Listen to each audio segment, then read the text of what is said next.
Murder, mayhem, and madness. Beat up on Tidings of Gladness. It's Rhyme and Reason 719. There's a rhyme and reason for your life. There's a rhyme and reason. Hey there, Tony here. And, all right, let's get right into it. Let's talk about diversity, equity, and unabashed tolerance. Sound like a good place to start? Well, of course it does. It makes you feel good just to hear it, right? That's what you get when you mix a whole lot of different kinds of people together in one place. Yeah? Diversity, equity, and unabashed tolerance. Or as they might say in Old English, unabashed tolerance.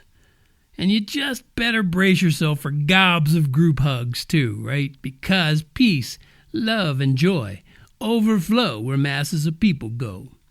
Cue the record scratch, please, and bubble pop sound effects, because let's get real. This is about murder, mayhem, and madness. And I'm not talking Alfred Hitchcock or Stephen King murder, mayhem, and madness. I'm talking real stuff with real people. I use that term loosely. Doing real bad stuff to other people. Yeah, that kind of murder, mayhem, and madness. I read an article from last week, a couple weeks ago, that was talking about this. An adjunct professor from John Jay College of Criminal Justice. It's a real place. I'm sure they know less than they think they do. That adjunct professor, did I just say adjunct? Yeah. That professor said homicides and shootings are already ahead of last year's pace.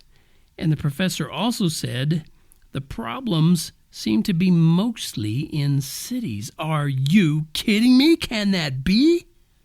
No, with all the politicians and Hollywood celebrities and sports stars, I'll put that in quotes, sharing messages of about putting differences aside.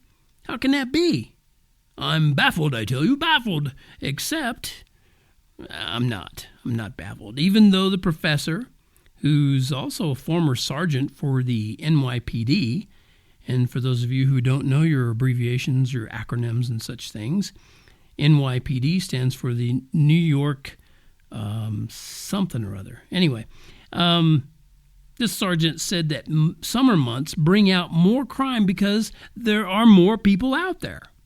Oh, I see. If you let people go outside, the heat's going to cause them to do some really bad things. I did a bad thing. Yep, it's going to happen. He even said that since the pandemic is ending, people will go out and do stuff. Yes, that was a pregnant pause there. And he thinks that that's just a cocktail for disaster to come. Bartender, give us a couple more disasters over here. Okay? Thank you, man. Hey, man, come on. We're not drunk. Come on. Now, I remember some mighty hot summers in the South and Midwest where I grew up. Kansas, Texas, Oklahoma. I remember some really, and I said that right, I remember, not remember. I remember some really mighty hot summers in the South and Midwest where I grew up.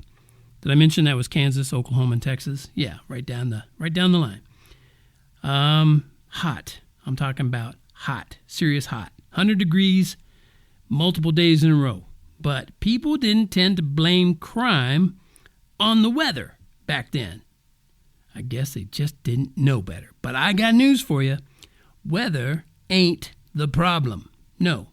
When you read stats on a website that says 369 people were shot in the past 72 hours, your first thought shouldn't be to check out the week's forecast on your weather app. No. And when you read about how New York City's murder rate increased by 350% compared to the same time frame last year, you know what?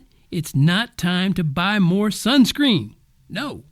And when you discover there's a website that actually archives what they call gun violence, don't go and schedule an appointment with your air conditioner technician. No, skip all that, because weather, as I said, ain't the problem. No, you can cite stats and quotes and hypotheses till the cows come home. if they can make it through all that hot weather. And you still won't be a nanometer closer to the cause of all that murder, mayhem, and madness. Most, maybe all, adjunct professors and professors of most colors, creeds, and characters are clueless when it comes to why. So the best, if you can call it that, the best they can postulate are solutions like more jail time and more analysis, both the psycho kind and the data kind. Or worse, they play the blame game, but they blame intangibles like lawlessness or social disadvantages and even increased perception of police illegitimacy. Yeah, let's blame it on that. Because it's so easy to say, it rolls right off the tongue. Increased perception of police illegitimacy. That's probably the problem right there. Okay, now, if you're going to blame anything, blame sin. Or more to the point, sinners. People who don't care that we humans are created in the image and the likeness of God. People who couldn't care less that every single one of us comes from the same race and the same two original humans. Yeah, they don't care about that. Yeah, when you raise kids to believe they just evolved from animals, you get kids who act like animals. Duh. And animals kill and eat other animals. But they do it just to survive, not because they derive some sick pleasure from seeing the other animal die. I mean, that's evil that's reserved only for the human animals. Now, I know I'm on a rant. I know it. But as you know, if you've followed me for a little while or listened to me for a little while, I'm an optimist. I truly am. And I don't like to leave you with negative thoughts. So, I'll just leave you with a suggestion your Creator inspired the Apostle Paul to write. He wrote this: "If it is possible, as much as depends on you, live peaceably with all men." And he also wrote, "Do not be overcome by evil, but overcome evil with good." And you cannot do that. You cannot do that. Let me repeat. Even though Paul wrote it, you cannot do it on your own. You're going to need the help of the one who made you, the one in whose likeness you were made. Yeah, that's right, your Creator. You need Jesus. You may not think so, and it may sound dorky to hear somebody say it, may sound uncool, but that's what you need. That's who you need. And you can get him. It's real easy. You just got to ask him, and he'll come into your heart and change your life. If that doesn't happen, you tell me about it. If you ask the Lord into your life and he doesn't come into your life and you truly meant it and he doesn't come into your life, you let me know about that, because I'd be real curious as to what you said, okay? Thank you so much. This is Tony from TonyFunderburk.com reminding you that life has rhyme and reason because God made you. There's a rhyme and